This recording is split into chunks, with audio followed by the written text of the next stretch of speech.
Ada yang bilang Jokowi merusak negeri ini. Benarkah? Mari kita berhenti sejenak, menarik napas, dan merenungkan klaim itu.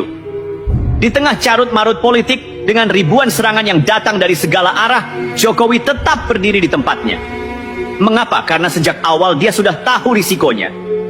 Dia bukan pemimpin yang datang untuk memuaskan semua orang. Kalau itu tujuannya, dia sudah berhenti sejak hari pertama. Jokowi datang untuk bekerja, dan sayangnya, kerja tidak selalu terlihat indah. Apalagi di negeri yang gemar memuja retorika, tapi alergi pada kenyataan pahit. Ironinya, mereka yang paling keras berteriak bahwa negeri ini rusak adalah mereka yang paling diuntungkan dari sistem yang katanya hancur.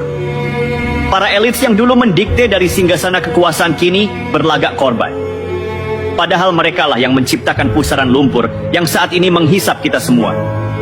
Lalu, saat seorang pemimpin mencoba menyeimbangkan kapal yang nyaris tenggelam, mereka memekik, dia perusaknya. Jokowi sudah mewakafkan dirinya. Ini fakta. Dia tahu bahwa apapun yang dia lakukan akan memancing kebencian dari satu sisi dan ekspektasi tak masuk akal dari sisi lainnya. Tapi dia memilih jalan itu. Dia tetap bekerja, seringkali dalam keheningan, di tengah bisingnya narasi yang dipelintir. Bukannya sempurna tentu saja. Siapa yang sempurna? Tapi mari kita jujur. Kesalahan yang dia buat seringkali adalah dampak dari sistem yang memang sudah bobrok jauh sebelum dia datang. Dan yang lebih menarik lagi, mereka yang berteriak paling lantang ingin menyelamatkan negeri dari Jokowi. Apa solusi mereka? Revolusi? Kudeta? Atau sekadar nostalgia kosong tentang masa lalu yang katanya lebih baik? Padahal sejarah mencatat, siapapun yang terlalu terobsesi menghancurkan pemimpin yang sedang bekerja, biasanya malah menghancurkan dirinya sendiri. Jadi sebelum menuding, mari bertanya. Benarkah negeri ini hancur karena Jokowi? Atau justru karena kita terlalu sibuk mencari kambing hitam, lupa bahwa memperbaiki bangsa ini adalah tanggung jawab bersama? Karena pada akhirnya, siapa yang akan kita salahkan saat cermin yang kita pecahkan tak lagi memantulkan apa-apa? Yang lebih menyedihkan, kritik terhadap Jokowi seringkali tidak diarahkan pada kebijakan atau langkah strategis, tapi pada hal-hal dangkal yang lebih menyerang pribadi. Dia lambat, kata mereka. Tapi bukankah negeri ini yang lambat belajar bahwa perubahan butuh waktu?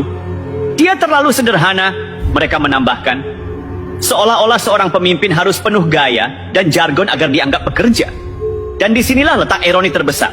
Kita mengeluh tentang korupsi, tapi ketika ada pemimpin yang sederhana, kita mencibir. Kita mendambakan kemajuan, tapi begitu ada yang mendorong pembangunan, kita malah curiga. Kita bilang ingin keadilan, tapi kita hanya mendukung jika keadilan itu berpihak pada kelompok kita sendiri. Jadi sebenarnya apa yang kita mau? Mari bicara tentang kerusakan yang katanya terjadi. Kerusakan seperti apa? Infrastruktur yang dulu hanya jadi rencana kini berdiri di depan mata? Desa-desa yang dulu terisolasi kini tersambung dengan akses jalan? Atau keberanian membuka diskursus publik tentang energi terbarukan meski melawan kepentingan besar? Jika itu yang disebut kerusakan, maka mungkin definisi kita tentang kemajuan perlu diperiksa ulang. Tapi tentu saja tidak semua hal sempurna. Ada langkah yang terseok-seok, ada janji yang sulit ditepati. Tapi bukankah itu lumrah dalam pemerintahan? Yang tidak lumrah adalah ketika kita lebih sibuk mencatat kegagalan tanpa mengakui keberhasilan. Kita lupa bahwa pemimpin adalah manusia, bukan dewa. Mereka bekerja dalam sistem yang penuh jebakan, di mana setiap langkah maju bisa jadi batu loncatan bagi orang lain untuk menjatuhkan mereka. Mungkin yang perlu kita tanyakan sekarang bukan lagi, apakah Jokowi merusak negeri ini? Tapi apakah kita sebagai rakyat benar-benar siap untuk maju? Karena selama mental kita masih gemar mencari kambing hitam, setiap pemimpin siapapun dia akan selalu dianggap gagal.